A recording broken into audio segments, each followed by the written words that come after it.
dans toutes les époques, il y a un Cléopâtre. Hein. Il y avait un Dubarry, il y avait...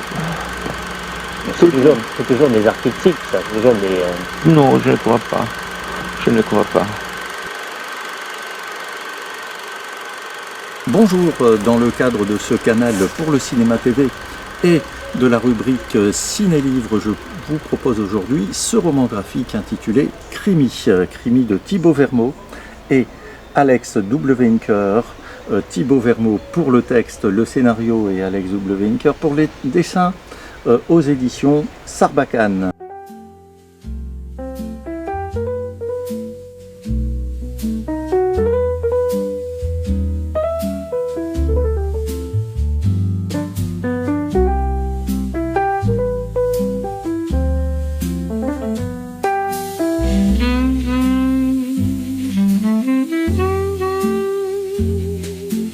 Crimi peut nous faire penser évidemment à cette série de films allemands, majoritairement entre 1959 et 1972, qui étaient à la fois des polars, des thrillers, matinées de fantastique, qui se passaient souvent à Londres, et dans un Londres de reconstitution, dans des studios du côté de Berlin d'ailleurs, du côté de la RFA, avec par exemple des vedettes telles que Christopher Lee, avec un metteur en scène qui fut un stakhanoviste de ces crimis adaptés de Egdar Wallace, qui était un romancier britannique qui était tombé dans un oubli abyssal et dont les droits d'auteur furent rachetés par un producteur danois qui ensuite délocalisa les films en Allemagne pour les produire et les mettre, j'allais dire, en images.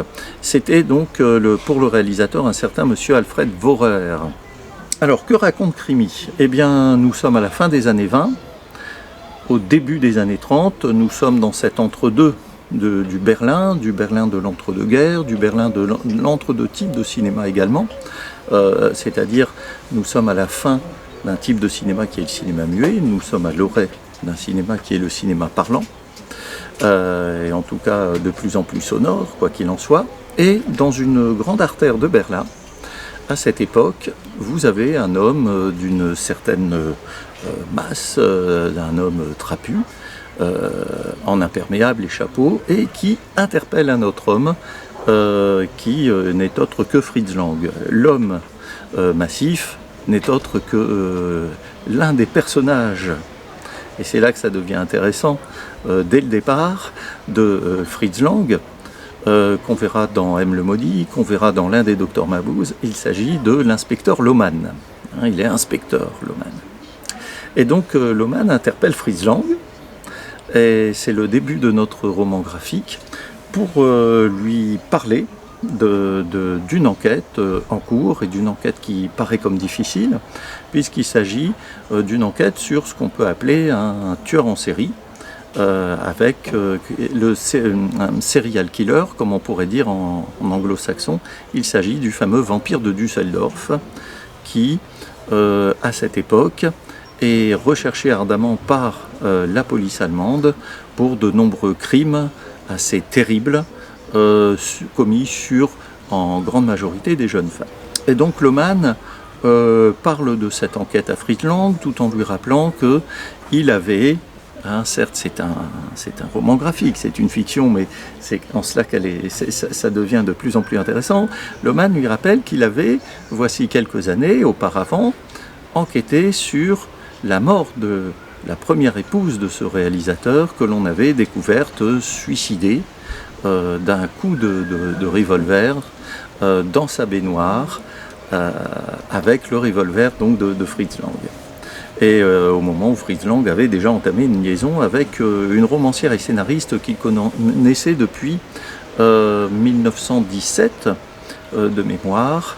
Il s'agit de Thea van Arboe, qui fut la scénariste de Fritz Lang, notamment pour Metropolis, pour les grandes œuvres de Fritz Lang avant son départ en France pour y réaliser Lilium en 1934, puis son exil vers les États-Unis pendant presque 25 ans, un peu plus de 20 ans quoi qu'il en soit, avec Fury, J'ai le droit de vivre, et puis d'autres grands films, La cinquième victime notamment. Alors,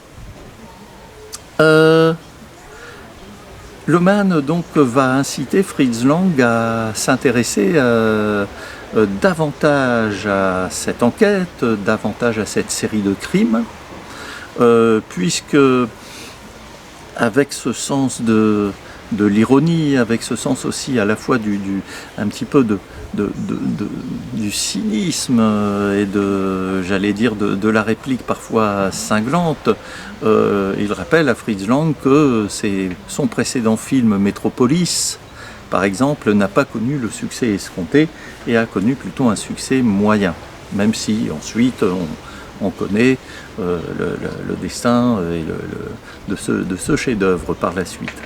Et donc, Fritz Lang va d'abord avec réticence et puis ensuite avec de plus en plus j'allais dire, d'intérêt, s'intéresser à ce que Loman lui demande. Et Loman va d'ailleurs l'emmener dans des endroits parfois sordides, dans des ruelles où vous avez des entrées labyrinthiques menant vers des responsables de la pègre, vers l'un ou le grand chef de la pègre, qui ressemble à s'y méprendre à celui que nous retrouverons dans M. le Maudit, à assister à des scènes de crime d'ailleurs aussi, ceux du vampire de Düsseldorf, ou à aller aussi vers d'autres endroits tout aussi inquiétants et plus qu'ambigus naturellement.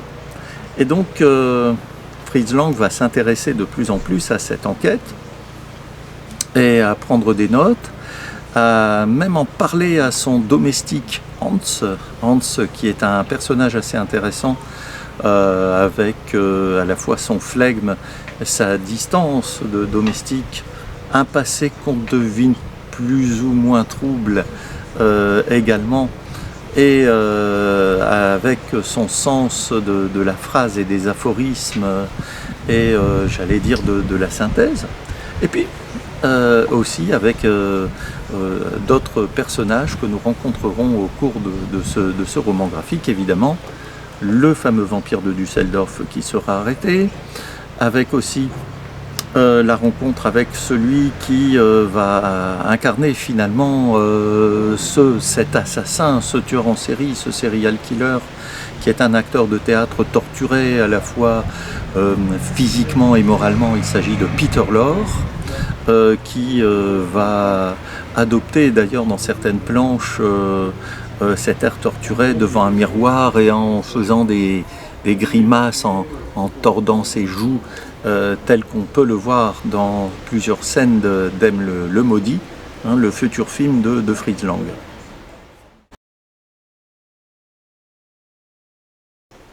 Ici, on a un album qui est un album plus qu'exceptionnel. C'est vraiment un formidable album à plusieurs titres. Tout d'abord par son sujet, ou l'un de ses sujets, l'un de ses thèmes, c'est-à-dire la conception d'un joyau du 7e art, comme je viens de vous le dire, M. le Maudit, et puis avec une thèse assez étonnante, mais qui est assez intéressante, puisque nous savons très bien que le vampire de Düsseldorf a été l'une des sources d'M. le Maudit. Et puis aussi avec le fait que, finalement, on rencontre aussi dans cet album un Fritz Lang avec une personnalité qui est très ambiguë, un Fritz Lang qui a souvent certes romancé sa vie, sa biographie, notamment sa rencontre avec Goebbels, et il y est fait allusion ici. Ici, finalement, le fait de romancer la vie de quelqu'un comme Fritz Lang, qui lui-même a parfois émaillé ses interviews, notamment, je pense à celle avec William Friedkin ou avec Godard, par exemple, dans les cinéastes de notre temps, ou avec William Friedkin dans les années 70, peu de temps avant sa mort, eh bien, on voit que, ici, le scénariste et le dessinateur réinventent aussi la vie de Fritz Lang pour en donner une matière finalement cinématographique, cinématographique et romancée également. Et donc vous avez aussi la confrontation de Fritz Lang avec un de ses personnages. Voilà, c'est le créateur face à l'une de ses créations. Ici, l'inspecteur Loman.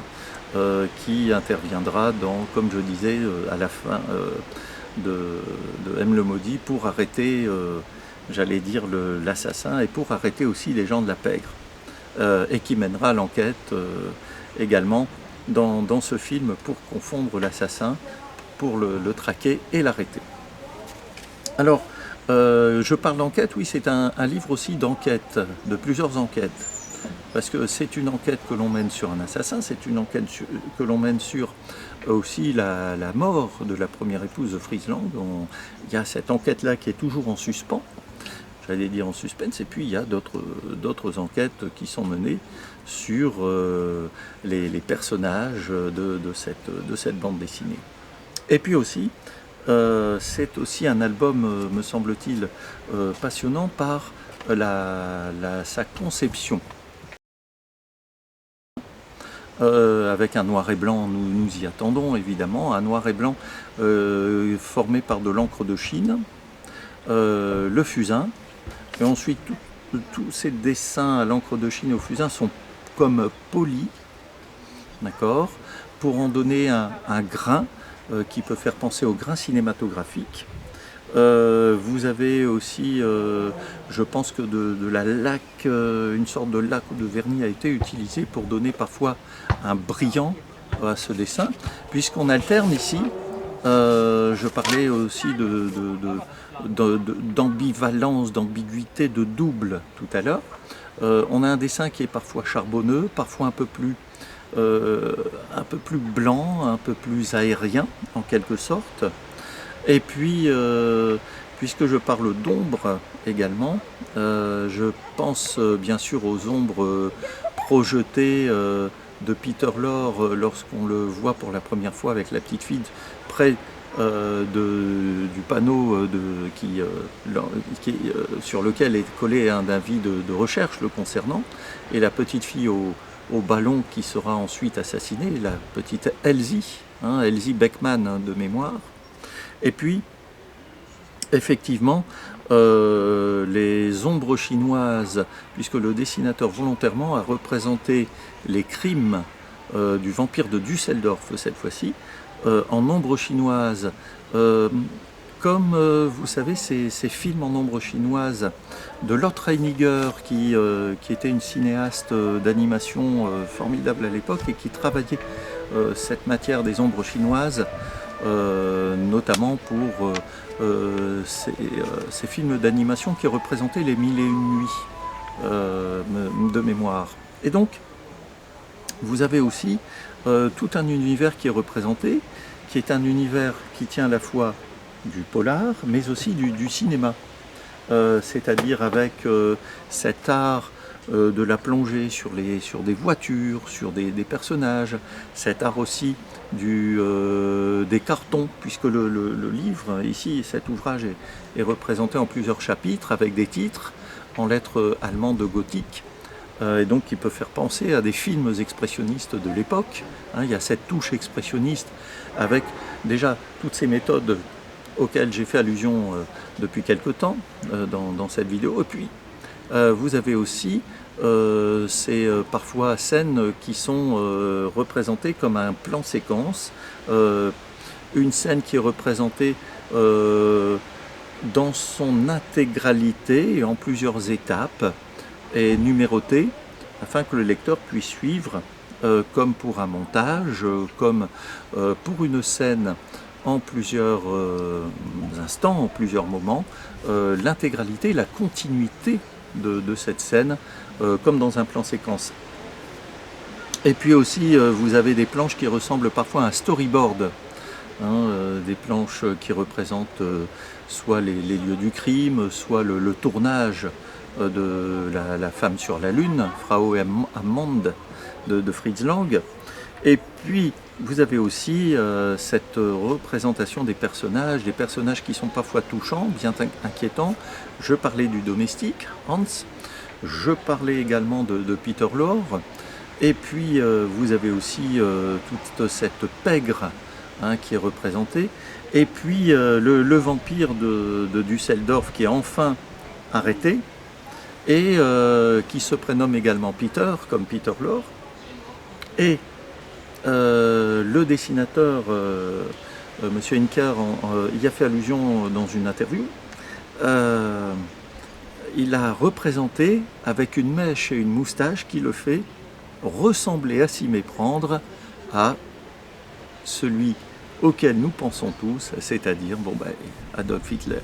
Et d'ailleurs, ça n'est pas étonnant puisque à l'époque, en 1929-1930, le parti nazi avait déjà gagné quelques élections locales puis législatives et commençait à devenir un parti émergent vers le pouvoir et vers l'instauration en Allemagne en janvier-février 1933 du fameux Troisième Reich, qui fera s'enfuir Fritz Lang après la conversation qu'il aurait eue avec Goebbels, qui était le ministre de la propagande et un grand ami et conseiller politique aussi, âme damnée d'Adolf Hitler.